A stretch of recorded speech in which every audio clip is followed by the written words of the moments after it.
this government has secured the biggest deal to manufacture Typhoon fighter jets in this country for almost 20 years.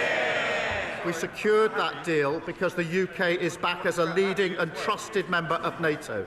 A timely reminder for the Green Party, whose policy is to take us out of NATO, the Putin-friendly Reform Party, who would have no standing with NATO, and for the leader of the opposition, you don't win NATO deals by not turning up to NATO summits. Mr. Speaker, this morning I had meetings with ministerial colleagues and others. In addition to my duties in this House, I shall have further such meetings later today. The opposition, Kemi Badenoch. Thank you, Mr. Speaker. Last year, in its manifesto, Labour promised not to increase income tax, not to increase national insurance, and not to increase VAT. Does the Prime Minister still stand by his promises?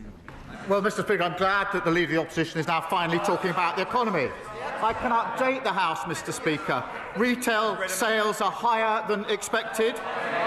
Inflation is lower than expected. Growth has been upgraded this year. And, Mr. Speaker, the UK stock market is at an all-time high. The budget is on the 26th of November, and we will lay out our plans.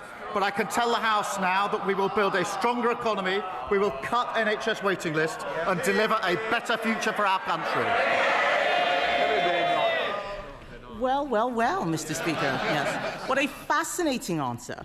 It is not the same answer that I received when I asked exactly the same question, word for word, on the 9th of July.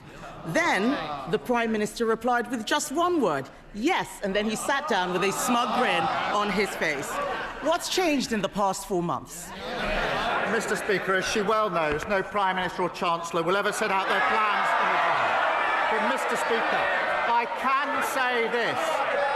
can say this, Mr. Speaker, because the figures on the productivity review that's being undertaken, this is a judgment on their record in office. Those figures are now coming through, and they confirm that the Tories did even more damage to the economy than we previously thought. Now, we will turn that around. We've already delivered the fastest growth in the G7 in the first half of this year. 5 interest rate cuts in a row. Trade deals with the US, EU and India. They broke the economy. We're fixing it. Mr. Speaker, he says no Prime Minister or Chancellor will say these things before the budget. Has he told his Chancellor? Because she's been out there flying kites, causing constant speculation around the budget that is damaging the economy. All week, they've been briefing about tax rises. What we've heard is that he does not have a plan. So we have some ideas for him. Yes. Yesterday, they can... Yes. Mr. Speaker, it's quite clear that they need some ideas. Yes. On this side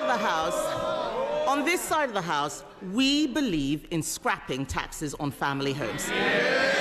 Yesterday, we voted to abolish stamp duty. They voted against it. Even the Deputy Prime Minister, or the former Deputy Prime Minister, who resigned in disgrace for not paying stamp duty, voted to keep it. So, Mr. Speaker, I will remind them, on this side of the House, we know that abolishing stamp duty is how we get young people on the housing ladder and get the economy growing. So why won't he scrap this terrible tax? Why didn't they do it then in 14 years in office? Mr. Speaker, as I said, the productivity review figures are now coming in, and they show the true extent of the damage that they did. And she asked us to take advice from them. We all know these figures are coming out. We all know that austerity damaged the economy on their watch. The botched Brexit deal damaged the economy on their watch. Liz Truss's mini-budget damaged the economy on their watch. So we'll take no lectures or advice from them on the economy. They won't be trusted on the economy for generations to come. And, Mr. Speaker, that's why at our budget, I can be clear, there will be no return to austerity. That's what broke the country. No return to the instability of their mad borrowing spree. And we'll end the unfairness and low growth that squeeze living standards for working people. That's the path to national renewal. Kemi Badenoch. Mr. Speaker, Conservatives reduced the deficit every year until the pandemic. We more than doubled the personal allowance. We left 4 million more jobs than we found from Labour. We brought inflation down to 2%. It's nearly double. Mr. Tufnell, you're in my sights. The pantomime season has arrived, so don't start it too early. Mr. Speaker, on our record, we brought inflation down to 2%. It has doubled under him. We left him the fastest growing economy in the G7. It is no longer. The truth is, they have no ideas. We're giving them some. There is another way to get growth. It's cutting welfare spending and getting people into work. Last month, I offered to work cross-party with him to bring down welfare spending, because he knows, and we know, that he'd rather dip into people's pockets than upset those people behind him. Instead of tax rises, will he work with us to find a way to cut welfare spending and get Britain working again? Mr. Speaker, she talks about their record. Let's go through it. They crashed the economy. Inflation went up to 11%. Mortgages went through the roof. Welfare spending went up £33 billion on them, and they want to give us advice. And they reduced the UK to a laughing stock. Because of our budget, Mr. Speaker, waiting lists have come down, wages are up, mortgage rates are down, and other countries want to do deals with us. Just on Monday of this week, the Turkish government signed an £8 billion deal for typhoons. Earlier this year, the Norway government a £10 billion for frigates. That is because of the budget that we passed, fixing the mess that they left. Mr. Speaker, it's not because of the budget that he passed. I started that deal back in January 2024. But and I welcome it. There are some things, Mr. Speaker, it's got nothing to do with their budget. We're lucky it's still happening. So I welcome the £8 billion deal that he's done with Turkey, but I will remind him that just last month, his Chancellor borrowed £20 billion. He'll have to sell a hell of a lot more jets to make up for that. And he won't rule out any tax rises. He can't cut spending. He is increasing unemployment. This man knows nothing about economic growth except how to destroy it. In his weakness, Mr. Speaker, he has caved into the unions with their regulations that will cripple businesses, costing them £5 billion every year. Yes, please do speak up, because I want every single business out there to hear Labour MPs heckling when we talk about the damage that they are doing. So I ask the Prime Minister, how on earth can he consider adding more burdens for these firms to deal with? Mr. Speaker, she's overlooked the fact that we had the highest growth in the G7 the first 6 months of this year, and that growth's just been upgraded. 3 interest rate cuts. Mr. Speaker, we're not going to take lessons from them. She's now introduced what I understand to be, I think she calls it a golden economic rule, this golden rule that she's now putting forward, very golden. £47 billion, Mr. Speaker, of unspecified spending cuts, with no detail whatsoever.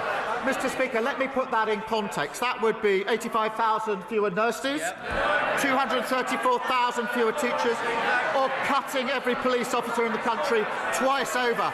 No wonder the Institute for Government said she's on shaky foundations. That's exactly what caused the problem in the first place. Mr. Speaker, the fact that he has to stand there and make stuff up just shows what kind of Prime Minister he is. We had an itemised list.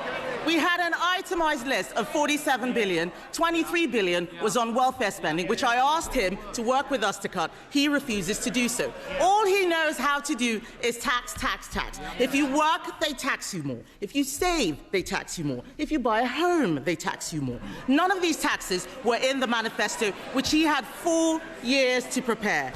Mr. Speaker, he is raising taxes because he is too weak to control spending. He's blaming us, he's blaming the OBR. Last week they were blaming Brexit. Isn't the truth that with this Prime Minister, it's always someone else's fault? They were kicked out of office because they broke the economy. They won't be trusted for years to come. She can't tell us what her position is on the last budget, and she's got a phantom £47 billion with no foundation as we go forward. That's exactly the mess that they caused. They've not changed one bit. Meanwhile, we're fixing their mess. 5 million extra NHS appointments, 5 interest rate cuts, growth and wages up. That's a change the Labour government made.